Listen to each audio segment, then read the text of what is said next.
Cosmetic experimentation is conducted mainly in the United States because it's been banned from Europe. Everyone would like to believe they have complete and utter government-ensured privacy. Mutagenicity or severe mutation can be resulting factors of such procedures.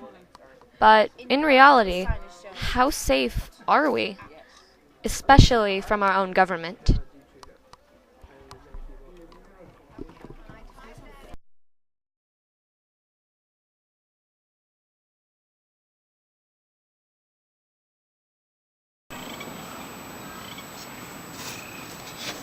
Everyone wants the ability to choose what others know about them, from what they read, to what they buy, to what music they like. But in a world where articles are read online, online purchases are made every second, and you can buy your favorite song on iTunes, and every one of those websites is monitored, privacy is becoming a very fragile thing. Everyone knows that almost all companies keep records and lists of what customers bought, how they bought them, and when they bought them. Phone companies also keep records of conversations and calls made. Beyond that, most of the population thinks that the Constitution protects their rights to privacy. That's partly right. The Fourth Amendment guarantees the right of the people to be secure in their persons, houses, papers, and effects against unreasonable searches and seizures without a warrant. But did you know? Yes, I did.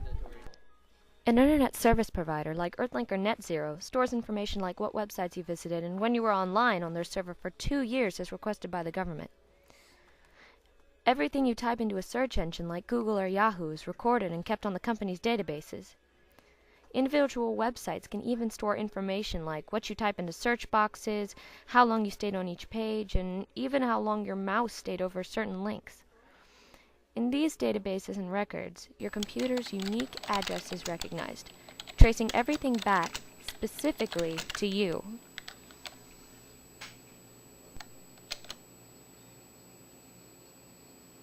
In the information age, where everything from your love life to your credit monitoring is done online, does this information count as effects? Sir Tim Berners-Lee, the father of the Internet, the man that created the World Wide Web, thinks so. According to him, no internet service provider has the right to someone's personal web history, as it's their own private property. Companies regularly buy and sell your personal information. Some bankrupt internet companies like fashion retail store Boo.com and gift shop Toy Mart took to selling the phone and credit card numbers, home addresses, and even statistics on shopping habits of their customers, all of which they had promised would never ever be disclosed. So, what you do online and what you buy are both easy game for companies. But what about what you say? Around 54 billion emails are sent each day, with about 1.2 billion actual people sitting down and sending them. Most of these emails are what's called unencrypted. Unencrypted email has no form of protection, no means of security. In other words, it could be intercepted and read by any clever hacker, and simply anyone working with your email provider, like Gmail or Yahoo. Encryption is basically putting your emails into code, then giving the recipient the key to the code, so that only they will read it. There are some email providers that will encrypt your mail for you, like Hushmail. Hushmail swears it will never disclose email information to outside sources. It swears not even its employees can read your emails. It swears to keep it safe. But that's where you run into another problem.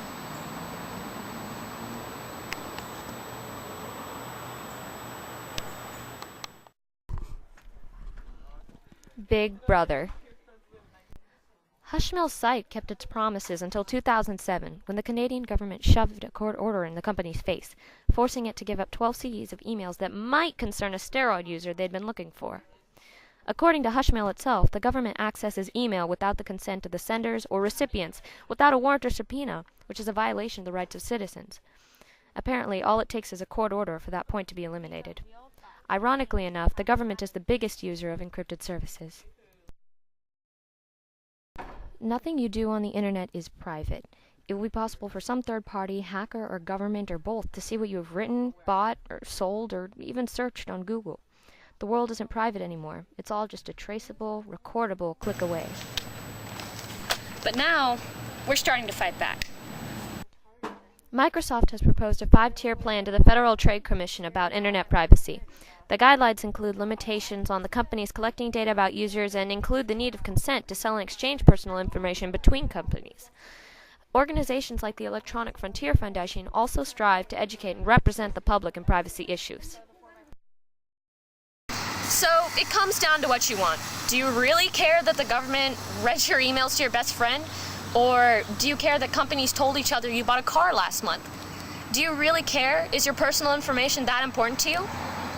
Or maybe, just maybe, it bothers you that at any time, anyone around the world could search your personal information, check your email, and get away with it. They won't, of course, but they could.